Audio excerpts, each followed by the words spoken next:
तो जी हाँ, नमस्कार दोस्तों, आप सबका स्वागत है मेरा चिनराई टीवी में। तो चलिए हमारे साथ जुड़ चुके हैं हिलावन के साथ डोलावन। तो हम मनी मिराज जी से इंटरव्यू लेना चाहते हैं कि ये जो ढोरी चटना वाला सॉन्ग आया है आपको कैसा लग रहा है मनी मिराज जी, बताइए जरा। देखिए, ये ढोरी चटना वाला सॉन्ग आया है ना, ये काफ़ी ज़बरदस्त था। ये सब गाने से हिट ये गाना है। मनी मिराज जी, ये अश्लील गाना को आप हिट ज़बरदस्त कैसे कह सकते हैं, बताइए जरा। क्योंकि मैंने इस गानों के ना एक बार नहीं बल्कि 10-10 बार सुने, वो भी पहली बार 2022 में सुन रहा हूँ।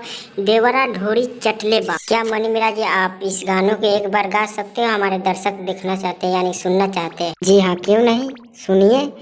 नतिया पतिया पटना बा, नतिया पतिया पटना बा, देवरा ढोरी चटना बा, देवरा ढोरी चटना बा। भड़ुआ मनी मिराज अश्लील गाना गा सकता है तो नहीं है, पब्लिक क्यों नहीं गा सकता है? हमारे साथ जुड़े रहे लगातार चिनराई न्यूज रिपोर्टर में।